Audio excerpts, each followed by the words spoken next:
Welcome back to another video guys. ഇന്ന് നിങ്ങൾക്ക് ഒരു യൂസ്ഫുൾ ആയിട്ടുള്ള ഒരു ആപ്പും കൊണ്ടാണ് ഈ പിക്സലിൽ വന്നേക്കുന്നത്. ഈ ആപ്പിന്റെ പേര് വേറൊന്നുമല്ല, വിൻഡ്രേ. നിങ്ങൾക്ക് ചിലവിൽ പലർക്കും അറിയായിരിക്കും, അറിഞ്ഞുകൊണ്ടവർക്ക് പറഞ്ഞു തരാം. ഈ ഒരു ആപ്പ് എന്ന് പറയുന്നത് നമ്മൾ ജസ്റ്റ് ഒരു ഡൗൺലോഡ്, ഒരു ഫയൽസ് കാര്യം ഡൗൺലോഡ് ചെയ്യുമ്പോൾ അത് നമ്മുടെ പി സിയിൽ എക്സ്ട്രാക്റ്റ് ആവില്ല.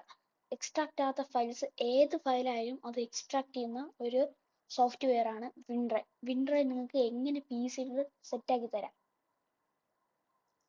ഗൈസ്, ഇതിനു വേണ്ടി നിങ്ങൾ മൈക്രോസോഫ്റ്റ് ബ്രിങ്കി വരണം. ബ്രിങ്കി വന്നിട്ട് വിൻഡ്രേർ എന്ന ആപ്പ് ജസ്റ്റ് ഒന്ന് ടൈപ്പ് ചെയ്ത് എൻ്റർ അടിക്കുക. ഗൈസ്, അതിനുശേഷം ഈ ഒരു ഇത് വരുമല്ലോ, എന്നിട്ട് അതിൽ നിന്ന് നിങ്ങൾ വിൻഡ്രേ എന്ന് പറഞ്ഞ ഈ ഒരു സോഫ്റ്റ്വെയർ ആണ് ജസ്റ്റ് ഒന്ന് ഡൗൺലോഡ് ചെയ്ത് എടുത്താൽ മതി. അപ്പോൾ നിങ്ങൾക്ക് ഇവിടെ ഒരു ഇത് കാണിക്കും. അപ്പോൾ അവിടെ ജസ്റ്റ് നിങ്ങൾ ഓപ്പൺ ഫയൽ കൊടുത്താൽ മതി, നിങ്ങളുടെ വിൻഡ്രേ ആപ്പ് ഓപ്പൺ ആയി വരും. പിന്നെ നിങ്ങൾക്ക് ഏത് വർക്കാവാത്ത ഫയലാണെങ്കിൽ നിങ്ങൾക്ക് ജസ്റ്റ് ഒന്ന് എക്സ്ട്രാക്ട് ചെയ്തെടുക്കാം ഗൈസ്. ഗൈസ്, ഇത്രയൊക്കെ പറഞ്ഞു തന്നിട്ട് നിങ്ങൾ സബ് ചെയ്തിട്ടില്ല. ഒന്ന് സബ് ചെയ്ത് ലൈക്ക് ചെയ്യും, പറ്റുമെങ്കിൽ ഷെയർ ചെയ്യും.